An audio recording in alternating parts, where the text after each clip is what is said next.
Hey guys, welcome back to the Chemical Guys YouTube channel. I'm super excited. I'm Jen and I have not been on the channel for a couple of years probably. The last car we detailed was the AutoZam, one other small car. And then before that was the Honda S2000 that we picked up and we were detailing the whole car and showing you guys a great before and after.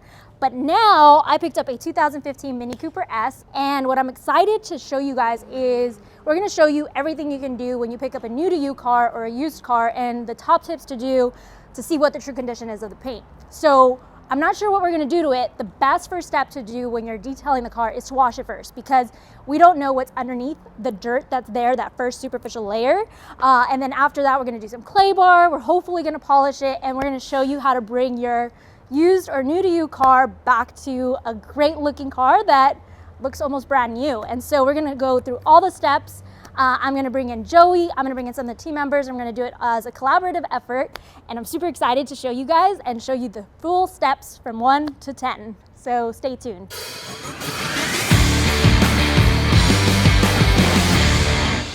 Hey, what's going on you guys, and welcome back to a brand new episode of Chemical Guys Detail Garage. Today is a very exciting day. I'm pumped because we're working on Jen's brand new Mini Cooper S. Now this thing is brand new to her, but it is a used car, so we want to make sure that we give it a deep clean and get it hooked up for her. So step one, we're going to start off with the engine bay because this thing is filthy, so stay tuned.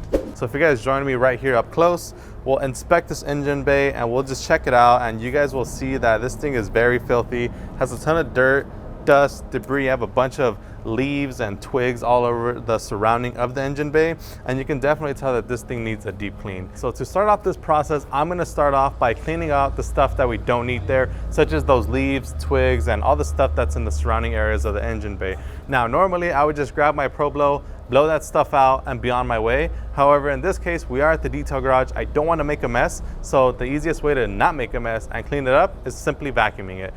All right guys, so the next step is cleaning. Now my cleaner of choice is going to be our Nonsense all-purpose super cleaner.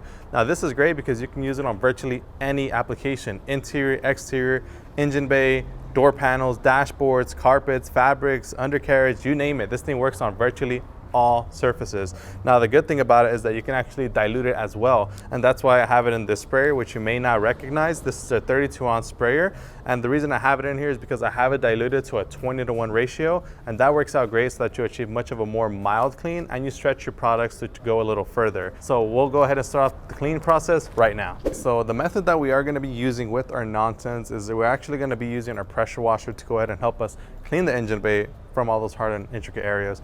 Now, to begin the process, I am going to go ahead and give the entire engine bay a pre-rinse. Now, whenever you're rinsing your engine bay, you do want to be careful because there are sensitive electrical components. There are areas that you do not want to get any water in at all, such as like your motor components. So you want to make sure that the water, that you're in control of where you're spraying it. Now, I'm going to start off by giving this top area a pre-rinse just to knock off a lot of that loose dirt and debris. Now, one technique that I do like to use, especially with the pressure washer, is that I'll shoot from a distance, more so that it's not getting heavy pressure, but you're getting a nice fine mist of water that's just going to help guide off any kind of that debris that we knock off with our cleaner and our brush. So now that we gave the entire engine bay a nice little pre-rinse, now we can begin the cleaning process with our Nonsense. So to start off, as you guys can see, there's a ton of little dirt and grime that's caught within underneath the headlight housing area. So to clean this, we're just gonna go ahead and grab our Nonsense, spray directly onto the area that we wish to clean. And you can go ahead and just nicely saturate it. Nonsense is gonna help you break down all the dirt, grime, and grease that's caught. And I'm also gonna spray my brush as well for some added cleaning power. Now, once you sprayed your brush and you've sprayed the surface with your Nonsense, you can begin by agitating, and wow, check that out you guys. Right away, you can see all that grime that's just simply breaking down with the power of the Nonsense on this brush. It's doing an incredible job at breaking down all this years of built up grime. This car is a 2015. It's not too old, not too new. However, you can definitely tell that this engine bay has probably only been cleaned either once or twice in its life, or maybe not at all, who knows. And we're just gonna go ahead and just slowly and surely work this brush and break down everything that we see here, because we want to make sure that we're giving it the deepest clean possible. All right guys, so now that we're done cleaning the top area, we can move on to this lower area. Now I did give it a rinse just because I didn't want the dirt and the grime that we've just cleaned up to stick back onto the surface. And we don't really have to worry too much about it because all that water just kind of gets dragged along the sides and into the drainage areas. Now to clean up this area right here, we'll start off with the cover. Now pretty straightforward cleaning. You've already seen us do it. We're just gonna go and spray the entire area that we want to clean. And in this case, I'm just gonna grab my boar's hair brush just because I like achieving that nice little foaming action whenever you're cleaning this.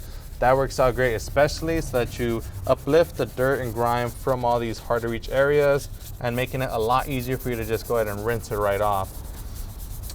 So very easy, very straightforward. I mean, like I mentioned, the biggest thing that you want to take away from engine bay cleaning is just to not get into any kind of sensitive electrical components.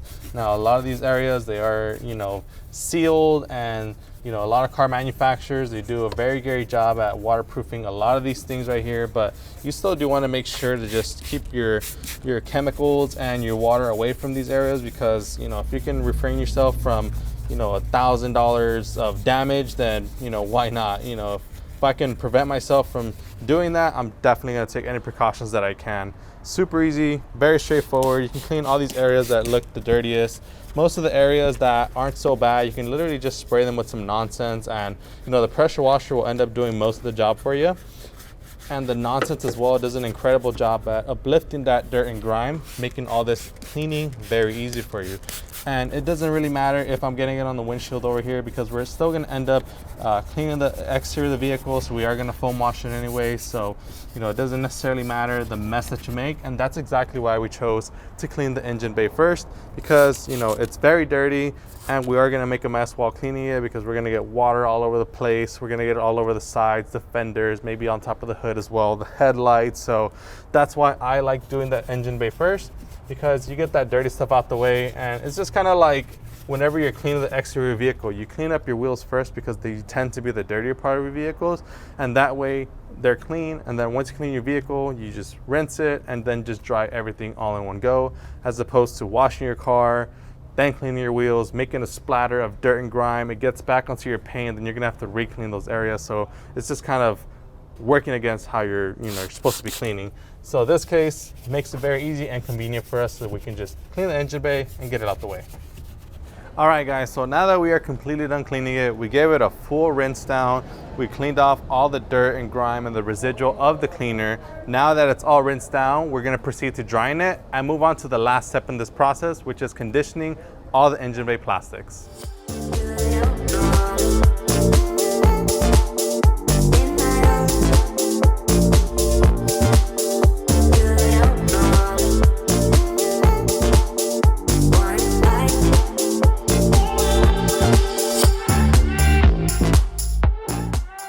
All right guys, and there you guys have it. The engine bay looks great, it's clean, and it's dry, and it looks incredible. Now we want to protect it. So the product that we're going to be using is going to be our factory finish trim coating.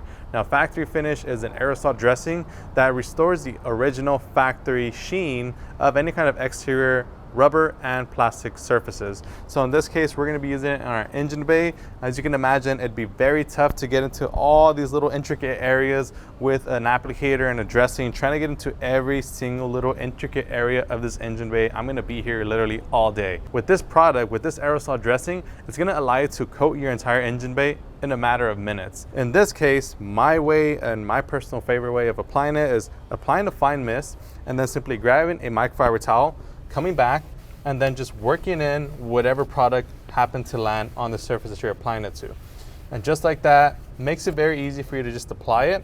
And you can buff off any excess, and as you guys can see, it does not leave a super wet look. It does not leave it looking super shiny. It just gives it that original look and that coat of protection. And just like that, you've cleaned your engine bay, you've conditioned it, and you've protected it to preserve it to look great for years to come. And that pretty much wraps it up for this video. If you guys enjoyed this video, give us a huge like. And if you guys want to make sure to stay tuned on this series that we're doing on this Mini Cooper S, make sure to subscribe down below so that you don't miss out. My name is Joey. This is Chemical Guys Detail Garage, and I'll see you guys on the next episode.